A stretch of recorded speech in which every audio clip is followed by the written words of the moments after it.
Evergreen നേഴ്സറിയിലേക്ക് വീണ്ടും സ്വാഗതം. ഞാൻ നിങ്ങളുടെ മാത്തുക്കുട്ടിച്ചായൻ. ഞാനിന്ന് പറയുന്നത് നമ്മുടെ വീടുകളിലൊക്കെ മാവ് ചെറിയ മാന്തൈയൊക്കെ വെച്ചിട്ടുണ്ട്. ആ മാന്തൈയുടെ കൂമ്പുകളൊക്കെ പുഴുക്കളും വണ്ടുകളുമൊക്കെ തിന്ന് ആ മാവ് കണ്ടാൽ തന്നെ ഒരു ഐശ്വര്യക്കേടായിരിക്കും. ഈ മാവ് ശരിക്കും നമ്മൾ നോക്കുകയാണെങ്കിൽ അതിൻ്റെ മഴക്കാലത്ത് അതിന് തണുപ്പ് വരില്ല, വേനൽക്കാലത്താണ് അതിൻ്റെ തണുപ്പ് വരുന്നത്. മഴ മാറിക്കഴിഞ്ഞാൽ ഇതുകൊണ്ടോ നമ്മുടെ മാവിന് നല്ല തണുപ്പ് വരുന്നുണ്ടോ, ഇതിങ്ങനെ തണുത്ത് വരും.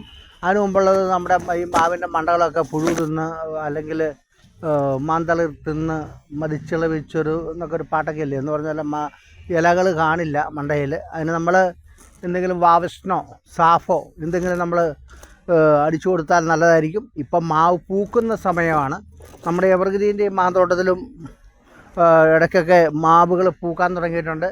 ചെറിയ മാവ്, എല്ലാ സൈസും മാവുകളുണ്ട്, പൂ വന്നിട്ടുണ്ട്. ഈ പൂ പൊഴിയാതിരിക്കുകയാണെങ്കിൽ നിങ്ങളൊരു ബോറോൺ, ഒരു ശകലം ബോറോണും ശകലം പൊട്ടാഷ്യം കൂടെ കൂട്ടി ഒരു 2 ഗ്രാമൊക്കെ മതി കേട്ടോ. 1 ഗ്രാമൊക്കെ മതി, അല്ലെ മാവ് ഉണങ്ങിപ്പോവും.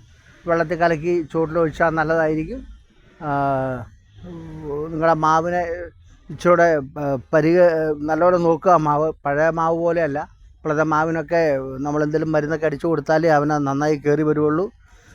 ശ്രദ്ധിക്കുക. ഈ വീഡിയോ ഇഷ്ടപ്പെട്ടെങ്കിൽ നിങ്ങൾ ലൈക്ക് ചെയ്യുക, ഷെയർ ചെയ്യുക. അടുത്ത വീഡിയോ വരെ കാത്തിരിക്കുക.